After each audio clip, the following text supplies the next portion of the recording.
नमस्कार दोस्तों।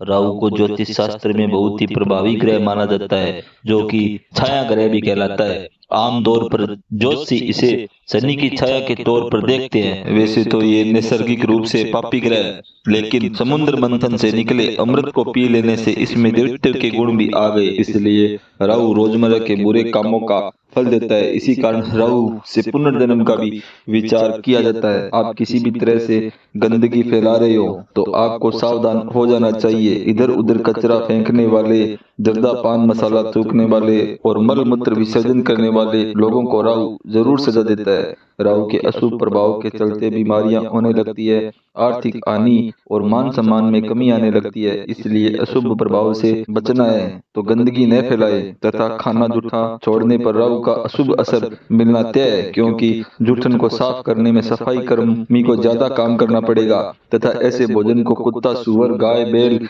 या कौवा खाएगा।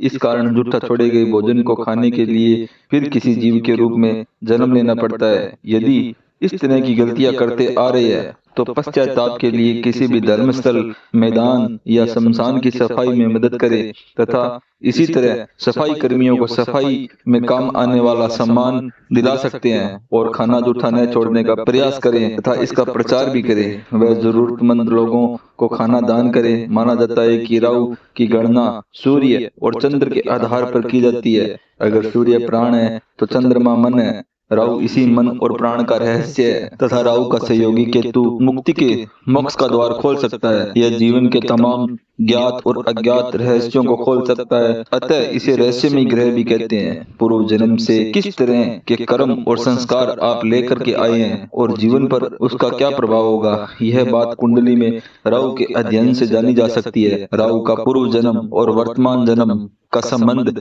समझकर ही आप अज्ञात बाधाओं से मुक्ति पा सकते हैं। तो आइए जानते हैं राहु के अलग अलग भावों में क्या प्रभाव रहते हैं। राहु अगर कुंडली के प्रथम भाव में स्थित हो तो व्यक्ति पारिवारिक समस्याओं में ही जीवन यापन करता है, क्योंकि उसने पूर्व जन्म में पारिवारिक जीवन की कीमत नहीं समझी होगी। इसी प्रकार कुंडली के द्वितीय भाव में हो तो व्यक्ति हमेशा भयग्रस्त रहता है, क्योंकि उसने पूर्व जन्म में अपनी शक्तियों का दुरुपयोग किया रहता है। इसी प्रकार राहु यदि तृतीय भाव में हो तो व्यक्ति दुस्साहसी होता है और इसी कारण से कभी कभी भीषण दुर्घटनाओं का शिकार भी होता है। और यदि राहु चतुर्थ भाव में हो तो व्यक्ति को कभी सुख नहीं मिलता है, क्योंकि पहले उसने केवल लोगों को दुख ही दिया है। अगर राहु पंचम भाव में स्थित है तो संतान होने में या संतान की तरफ से पीड़ा होती है, क्योंकि पहले उसने माता पिता का सम्मान नहीं किया होगा।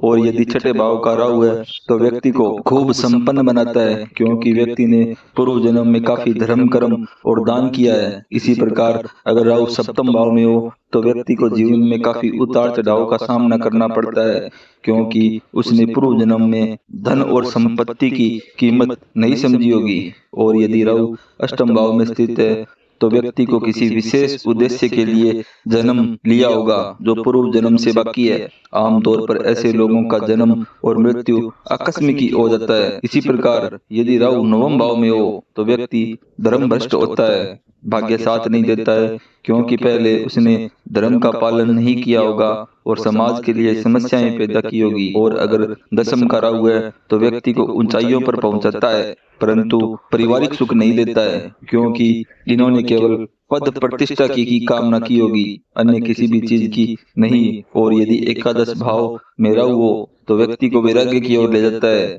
और आमतौर पर ऐसे व्यक्ति दुनिया का कष्ट उठाने का संकल्प लिया होता है। और इसी प्रकार द्वादश का राहु व्यक्ति को दुर्गुण तथा कुमार्ग पर ले जाता है और ये संस्कार पूर्व जन्म से ही चले आते हैं। अगर राहु के कारण पूर्व जन्मों की छाया इस जन्म पर हो तो क्या उपाय करें। पहला है, घर में कूड़ा कबाड़ इकट्ठा न करें। दूसरा, ऐसे घर में रहने का प्रयत्न करें जहाँ सूर्य की पर्याप्त रोशनी आती हो। तीसरा है कि नित्य प्रातः जल में गौमूत्र डालकर स्नान किया जाए, तो इससे भी राहु जन्य पीड़ा से मुक्ति मिलती है। चौथा है, सुबह ब्रश करने के बाद तुलसी के पत्ते का सेवन करें। पांचवा है, रोज शाम को राहु के मंत्र का 108 बार जप करें। छठा, पितृ विसर्जन अमावस्या के दिन निर्धनों को दोपहर के समय भोजन करवाएं। इन 6 उपायों में से जो भी आपको अच्छा व सुगम लगे आप कर सकते हैं। इससे राहु द्वारा जो भी समस्याएं उत्पन्न हो रही है वह शांत होगी। इसी प्रकार ज्योतिष जानकारी के लिए चैनल को लाइक और सब्सक्राइब करें। ओम नमः शिवाय।